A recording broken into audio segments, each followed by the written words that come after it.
Magandang araw po sa lahat na nakikinig sa channel mo, Sir Misterio. Kapareho niyo po akong mahilig makinig sa mga istorya katulad nito. Itago niyo na lang po ako sa pangalang Rico. 33 years old, taga isang maliit na sitio sa Leyte. At nagtatrabaho po bilang tricycle driver. Hindi po uso sa amin ang gumawa ng kwento. Maliit lang po ang lugar namin at mabilis kumalat ang balita. Kaya noong una pong may napapansin kaming kakaiba sa isang buntis na babae sa amin, walang gustong magsalita ng diretso, puro bulong-bulungan lang. Ang babae pong yon ay bagong lipat. Kasama niya ang asawa niya. Tahimik din at bihirang makita. Ang bahay po nila ay nasa dulo ng sitio, malapit sa nyugan at malayo sa ilaw ng kalsada. Kahoy lang ang bahay.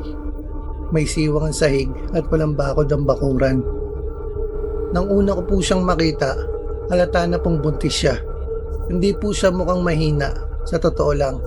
Parang mas malakas pa siya kaysa sa karaniwang buntis. Madalas ko po siyang makita na naglalakad kahit tanghaling tapat. Hindi nagpapayong at hindi mukhang napapagod. May mga napapansin po kaming kakaiba pero walang nagsasalita. Hindi siya sumasabay sa pagkain kapag may handaan. Hindi rin po siya pumapasok sa simbahan. At tuwing gabi po, ang bahay nila, ang tanging bahagi ng sitio na nananatiling madilim kahit may ilaw na ang iba. Bilang tricycle driver po, ako ang madalas dumaan sa dulo ng sitio kahit dating gabi. Doon ko po unang napansin ang amoy. Hindi po ito amoy bulok o patay. Amoy po ito ng bakal at hilaw na karne. Lalo na kapag dumadaan ako sa tapat ng bahay nila. Isang gabi po, pauwi na ako galing pasada. Tahimik po ang buong paligid. Walang aso, walang kuliglig. Pagdaan ko po sa tapat ng bahay nila, napansin ko pong bukas ang bintana sa likod bahay. May liwanag sa loob pero hindi galing sa bumbilya. Parang dilaw at gumagalaw. Hindi po ako tumigil pero sa gilid ng mata ko, may nakita po akong anyo nung nakayuko.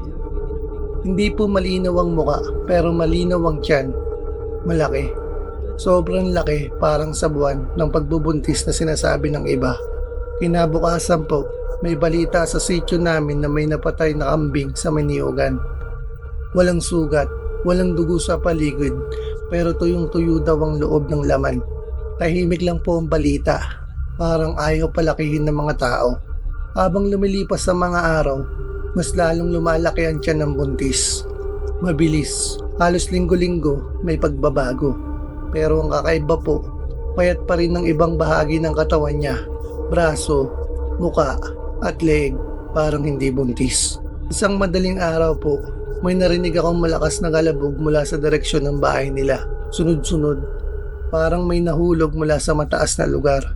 Hindi po ako lumabas. Wala ring ibang lumabas na kapitbahay. Pagsikat po ng araw, napansin naming bukas ang pinto ng bahay nila. Walang tao sa loob, walang gamit, parang hindi po tinirhan.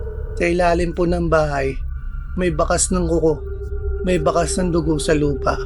Hindi marami at may marka po na parang kinaladkad papunta sa niyugan. Mula noon po, wala na po kaming balita tungkol sa buntis na babae at sasawa niya. Pero ilang linggo po ang lumipas, may bagong balita na naman mula sa karatig sitio. May bagong lipat daw po roon na buntis. Tahimik, hindi lumalabas sa gabi. At ang bahay daw po nila ay laging madilim. Ang mas nakakatakot po, may nagsabi raw na kapag dumadaan sila sa ilalim ng bahay nito, may naririnig silang iyak ng sanggol. Pero hindi raw po tunog tao. Hanggang dito na lang po ang istorya ko, Sir Misterio. More powers po sa channel nyo at sana po may bahagi nyo po ang kwento ko sa inyong channel.